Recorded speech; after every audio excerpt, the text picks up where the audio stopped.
Welcome back. Now that I have completely rushed through the first steps of going to the moon, I'm going to actually take it slowly and continue talking about things. Um, so we don't need to be docked with the Mir anymore. We have all the fuel we need. Undocking So confirmed. Undocking confirmed. docking, stow the docking port, and the retro doors. We don't need those open anymore. Um, so we need to transfer to another body. And we can do that multiple ways. The default way is with this transfer MFD, which I honestly don't know how to use because I've never used it. Another thing we can do is TransX, which is a lot more complicated, and I could probably do a whole series of videos just on how to use TransX. TransX is a lot more versatile than transfer, and you can go basically anywhere with TransX, and you could use any way to get there. Like if I was to say want to get to Europa, I could slingshot around Venus, take a trip past Mars, maybe even go to Saturn, come back around, and then uh, hit Europa. You can do stuff like that with TransX. It's just very, very difficult, very time consuming to set up. There's a lot of trial and error and all that. But for just going to the moon, there's this wonderful thing called Lunar Transfer MFD. And this does all the gritty, dirty work for you, but it's very limited as you can only go to the moon. But it's very nice. So you hit program, and you want translunar insertion. So hit execute? Yes! Had forgotten how to use this for a moment. So hit execute, and then DV, execute maybe? There we go. So execute, delta V, execute. DV shows, or this is just like the orbital information. We want to be going under this purple line. We are currently on this green line. And this shows you that we're going to need to be facing this direction and have a burn time of 307 seconds. Another brilliant thing about this is that time compression does work. And so if I want to go at 1,000 time compression, I can do that. And it will slow down to 100 at about 600 seconds, and then to 10 at about 200 seconds. So it handles time compression brilliantly. You can set this up, and it will automatically... Uh-oh. RCS config normal. Yeah, I was getting confused because it was trying to dock. um, so it'll set it up, handle the time compression for you, and burn immediately when it needs to. I'll switch to the surface just to show you that we're doing quite a bit of accelerating here. You can see we're burning through fuel tanks quickly. So it handles time compression for you. It doesn't handle not being inside the ship. You have to be in the cockpit for this to work. I've had many times where I've gone to the moon and tried to view the whole thing from outside, and all of a sudden I found myself going back to Earth because this autopilot sets you up on a free return trajectory, I think, or something to that effect, where if you don't give yourself the insertion at the moon, you'll fly back around. It's like, I'm sure you've seen the images of the Apollo missions, like if this was the Earth and this was the moon, they kind of launched around and went like this. It's called a free return, so that means if you don't do anything with the moon, it'll slingshot you back around to Earth. It's very handy. It's a very safe way of doing it, especially when you're using a rocket that is designed in the 50s. So here is another thing I should mention. So here is our ground track for the next few orbits, and as you notice, it kind of makes this little loopity here, and then just goes off to the left. And you might think it's broken, like we just tried to divide by 0, but it's not. What happened is, as we get farther and farther away from the Earth, our orbit speed slows down. And so, like right here, you can think of Mir as well, here I'll just do this, our orbit plane. So our orbit planes are very similar. Like my orbit plane is just normal. But as we get farther away from the Earth, we're going to be moving slower along this line. So Mir, in relation, is going to be moving about the same speed along its entire path, and the Earth spins beneath it, which is how you get this, like, slashy motion, because Mir is not really moving. It's the Earth that's spinning underneath Mir, so every time Mir goes around, it's slightly different in relation to the Earth. We have the exact same problem. Hang on.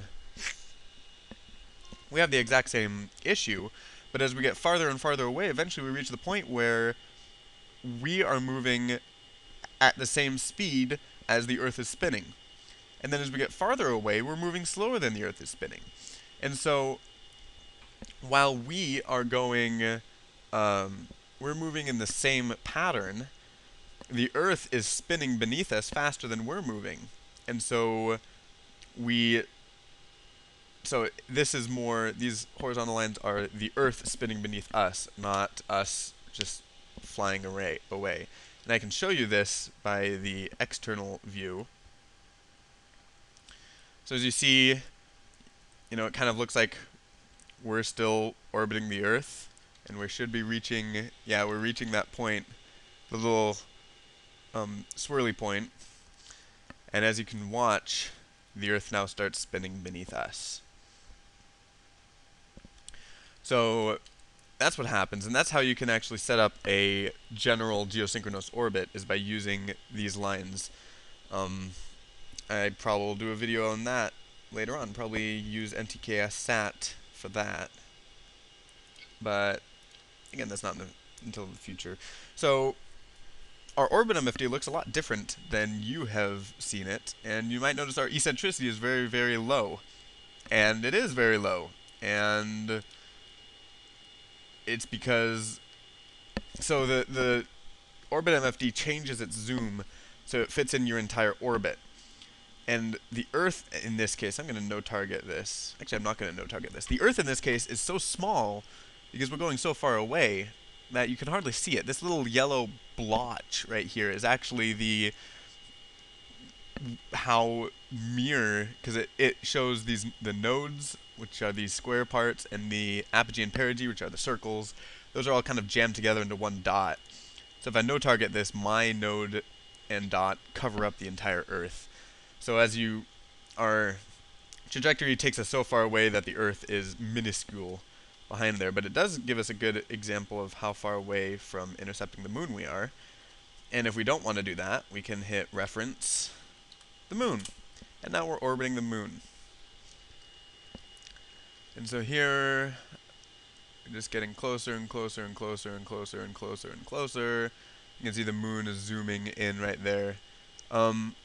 If we reference the Earth again, this is a hyperbolic, not parabolic, elliptical orbit, and the eccentricity of 0.98.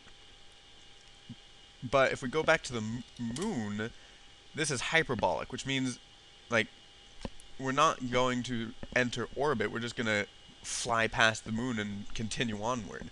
And when that happens, it zooms in, or it zooms out just enough to show where you are in the orbit, as shown by this line. And it's kind of hard to tell where the line and the orbit intersect for a lot of hyperbolic orbits, because, I mean, they're so similar, the line where we are and the orbit itself.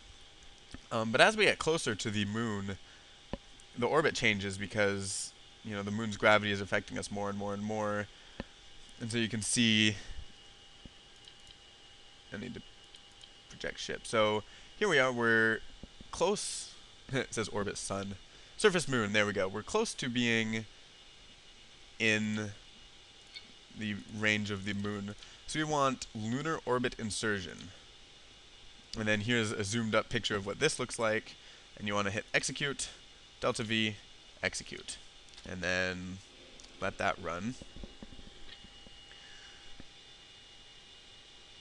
Uh-oh, okay. There's the Moon. And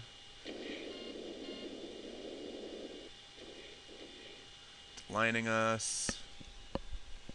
That's how long it's supposed to take when the RCS is in the right mode.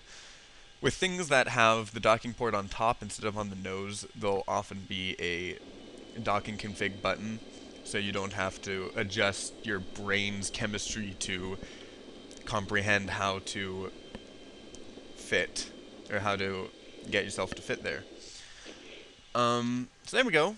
We have just autopiloted ourselves to the moon, and Lunar Transfer MFD is very great for that, for this. And so yeah, we are now in orbit over the moon. We can set our map. Our map doesn't even show us anymore because it's like, well, you're not around the Earth. I mean, we can say Jupiter. Well, we're not around Jupiter either. Let's try Titan. Titan's awesome. See, we're not around Titan either. We are around, however, the moon. And there we are. And there are some lunar bases. There are Brighton Beach, Gestelia, which is add-on, Niven, which is add-on, UMMU 2.0, which is add-on, and Aurora, which is add-on. Brighton Beach isn't an add-on, and it is right there. I believe this is the UMMU 2. This is Niven. I can't remember. So that's Niven. UMMU 2, no, it's right here, so that means that's probably Gestelia. And Aurora's down here. Yep. For this, I'm going to be landing at Aurora, I think. I really enjoy Aurora, but it's in the shadow, so I'm going to land at Niven. So that's our goal. Before too long, I want to see... Nope, we can't do that either. So that's our goal. And we'll be getting there eventually. Probably in the next video, actually. So, see you then.